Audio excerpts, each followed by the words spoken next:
title of this concert. I thought it was kind of a nice alliteration, a kind of mixing of things, Jewish jazz. And so I did a little Google search just to see if other people had sort of come up with this program.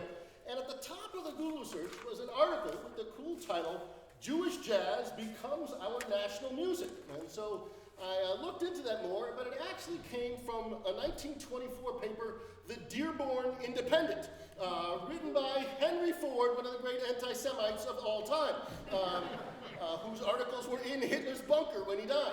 This was a man who just thought everything in the world was caused by Jews, and he actually sort of noted the idea that there was sort of this interesting connection of the Jews and jazz and how it was sort of coming together, but he thought it was about the worst thing possible that could happen, and he wrote the following. Many people have wondered, whence come the waves upon waves of musical slush that invade decent parlors and set the young people of this generation imitating the drivel of morons. Jazz is a Jewish creation. The mush, the slush, the sly suggestion, the abandoned sensuous of sliding notes are all of Jewish origin. Now, of course, it's not true, but there is some connection there about that, the humanity of that clarinet. But he goes on now with some horrifying words, talking about Tin Pan Alley. The song pluggers of theater, vaudeville, and radio are the paid agents of the Yiddish song agencies. Money and not merit dominates the spread of this moron music, which is styled Jewish jazz and swing. Non-Jewish music is stigmatized as highbrow. The people are fed from day to day on the moron suggestiveness that flows in a slimy flood out of Tin Pan Alley, the head factory of filth in New York, which is populated by the Abies, the Izzies, and the Moes, who make up the composing staff of the various institutions. Tin Pan Alley is the name given to the region on 28th Street between Broadway and 6th Avenue, where the first Yiddish song manufacturers began business. Flocks of young girls who thought they could sing and others who thought they could write song poems came to the neighborhood, allured by the dishonest advertisements that promised more than the budding Yiddish promoters could fulfill.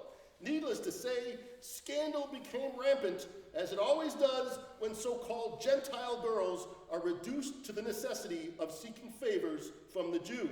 It was the constant shouting of voices, the hilarity of parties, the banging of pianos, and the blaring of trombones that gave the district the name of Tin Pan Alley. All America is now one great Tin Pan Alley. Its entertainment, its youth, its politics, a blare of moronic Judaism. Well, that is Henry Ford, our very famous car maker. Yeah, what is it with these car guys? There's something in there. I don't know. So this explains why my father would never let us have a Ford when I was growing up. I didn't quite grasp it until I started reading some of this. But it is very scary, horrifying ideas, sort of making its way back into our discourse now, which is frightening. I just wanted to share a little bit with you. Now we're going to jump ahead to another composer you may not have heard of, Lev Kogan. He was born in the Soviet Union in 1927 and went to the Moscow Conservatory studying with Aram Khachaturian, great composer there. Then he wrote symphonies and chamber music and all sorts of Russian music. But he also started very secretly a society for Jewish folk music there, which was, of course, against the rules, and helped try to find some of the old Jewish music. Was somehow able to get out of Russia in 1972 and ended up going to Israel, where he lived out the rest of his life until 2007. And once he got to Israel, he started writing a whole bunch of Yiddish songs and Hassidic tunes that really show this wonderful connection of that old-time klezmer music, but with kind of jazzier chords, like minor ninths and major sevenths, and these chords that make up a lot of more jazz stuff. You'll hear them interconnected here, especially in the second one that we're going to play. We're going to play 4 of these Hasidic tunes and give you a flavor of this wonderful music. Here's the Hasidic tunes by Lev Kogan.